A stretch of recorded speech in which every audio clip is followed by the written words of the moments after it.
Hello अस्सलाम वालेकुम and welcome to Pindi reaction. आज फिर एक और वीडियो आप लोगों के साथ मिलकर देखने के लिए आपके सामने मौजूद मैं हूं लुकमान और मैं हूं आदिल।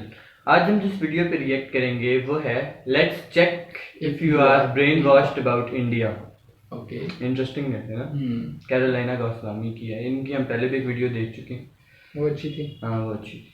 वीडियोस थोड़ी सी लेंथी होती हैं लेकिन अच्छी होती है। तो देखते हैं कि if you are brain washed about India और नॉट।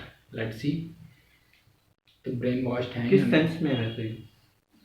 मुझे लगता है हमने जो अभी कुछ वीडियोस देखी हैं कि देख लीजिए।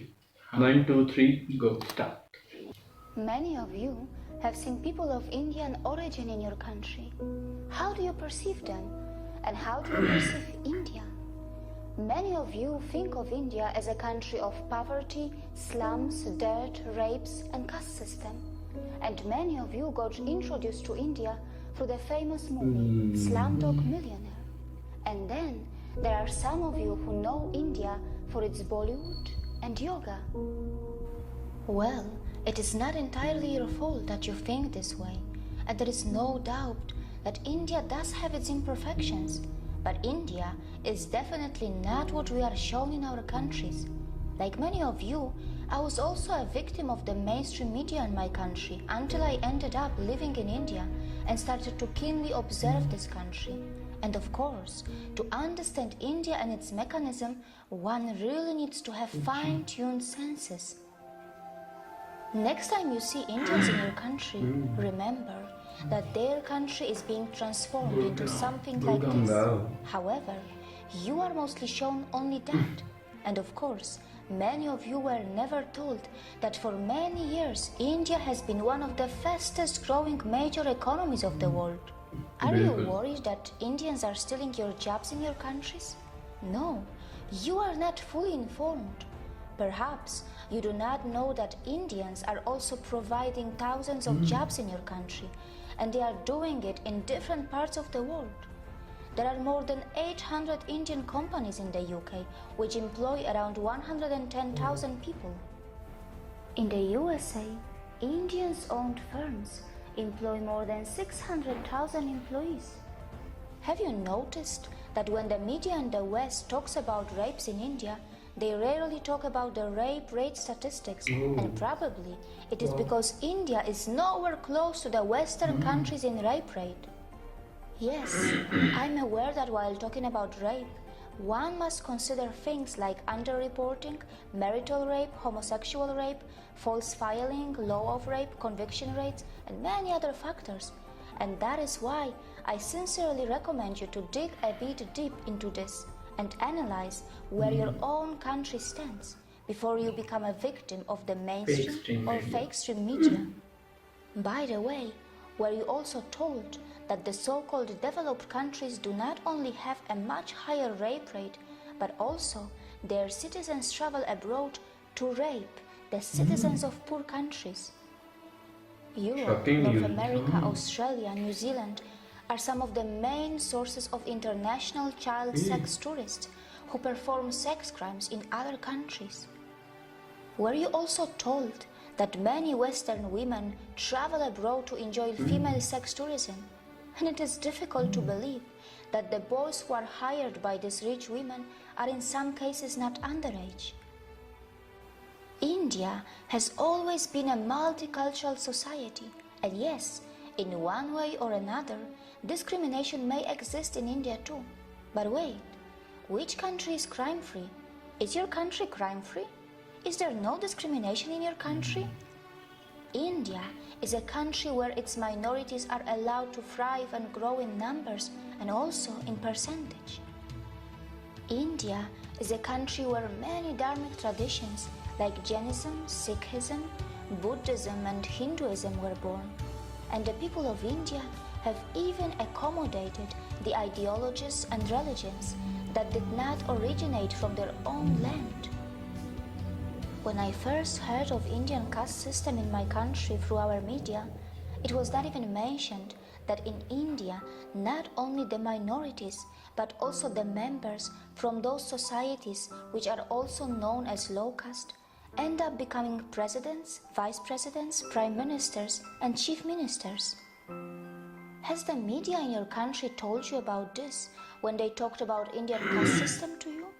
Has the media in your country also mentioned that India has already had a female president and a female prime minister? I know that in many so-called developed countries, many low-skilled immigrants from poor countries are purposely and temporarily brought to do low-class and dirty jobs. These poor people are kept in substandard conditions, and after the job is finished, they are sent back to their own countries. The developed countries make the most of their strong currencies, and their own citizens shy away from doing small jobs. Well, these developed countries are so smart that they perform oppression on the humans that they import, and then later, very cleverly they dispose them. Can we call it exploitation too? Indians are extremely self-critical and they are genuinely concerned about their problems. They do have the intentions to fix their problems, and they do not shy away from talking loud against their democratically chosen governments. But you must remember that when Indians talk loud about their problems, it does not mean that they want to replace India for anything else. And it must be pointed out that Indian media has not really started ridiculing the Western countries yet, even though many Western countries love to present themselves as some kind of role models. These Western countries continue to forget that they can also easily be ridiculed for their wealth inequality, crimes, intolerance, rapes, poverty, and even hunger. Perhaps Indians are more interested in self-correction than ridiculing others. For sure, Indians know very well that tragedy is not a competition. Indians are not only providing jobs around the world, they are even feeding many hungry and poor outside India by their philanthropic work through their temples and gurudwaras. And very importantly, they are not expecting anyone to embrace Buddhism, Jainism, Sikhism, or Hinduism. There is no doubt that India does need to improve its modern waste management infrastructure, as many of its streets continue to look dirty, even though an average Indian produces far lesser waste than an average American or European. Also, the per capita emissions from India are so low in comparison to the USA or China, and Indians are nowhere close to the West when it comes to historical emissions. For all these years, you were told about the poor sanitation of India, but you were never told that Indians were also the pioneers in ancient sanitation system long before the Western countries got civilized. But of course, it shouldn't matter today. Even after 70 years of its independence, India is still not open defecation free. The government of India is running some massive scheme to build millions of toilets, and only time will tell if that is going to be enough or not. Not many people know that when it comes to defecation, some citizens in the Western countries have a strange addiction, or rather a disorder, and this is where a potential exchange can take place between India and the West. India can bring the latest sanitation system techniques from the West, and the West can benefit from the authentic yoga from India that can help those Western citizens who are suffering from such disorders or addictions. But of course, it can only happen if the Western societies are brave enough to address their embarrassing problems and not just sweep them under the rug, as it is very well known that such kind of disorders and addictions have been reflecting in the Western adult film industry as well. Not many people know that India has nuclear weapons, and it is said that India has the 4th strongest military in the world. But India does not believe in muscle flexing like China or the USA, and neither it believes in expansionism. And yes, India is not a world leader in everything. It's not a world leader in earning money by selling weapons. It stands nowhere when it comes to earning money by selling crude oil. However, its space agency ISRO does earn money by sending satellites in space for a very cheap price, fulfilling the satellite dreams of poor countries, and also by helping the advanced countries which want to save money.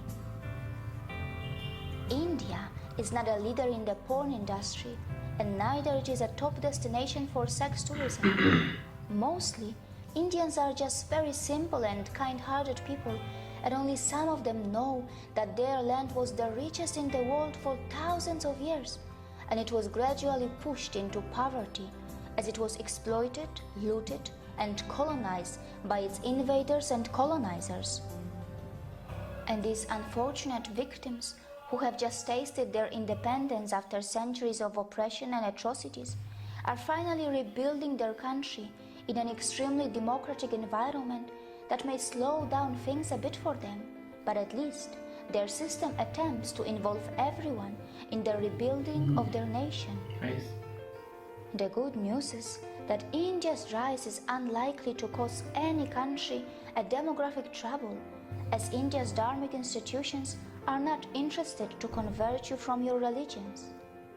Not just that, we are not really going to face any brown supremacy, even though Indians themselves come in all skin colors and features.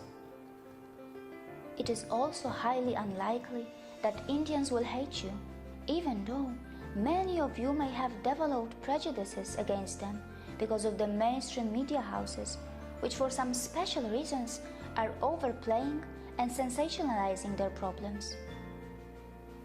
Indians are gentle, accommodating, compassionate, hospitable, and yes, they do not have a fake smile.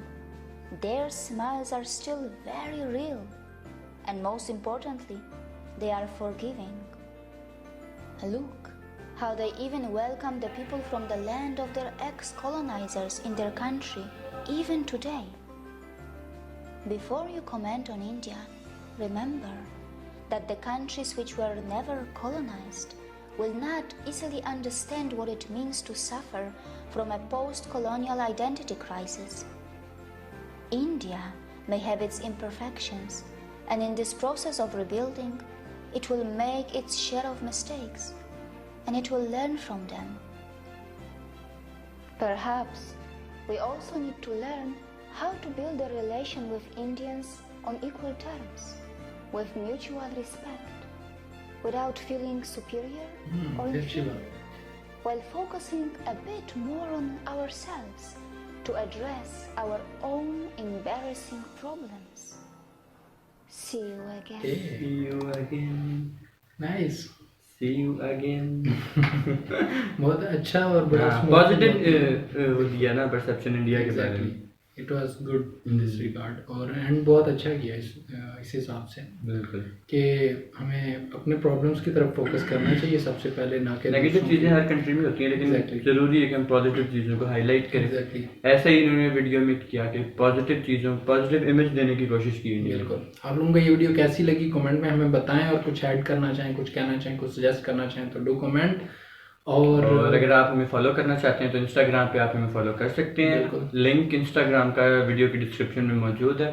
और अगर हमारा channel भी आप subscribe करें, bell icon को ring करें ताकि आप हमारी लेटेस्ट वीडियोस हासिल कर सकें. मिलते हैं नेक्स्ट टाइम कुछ और वीडियोस के साथ. तब तक के लिए अल्लाह हाफिज़. अल्लाह हाफ़िज़.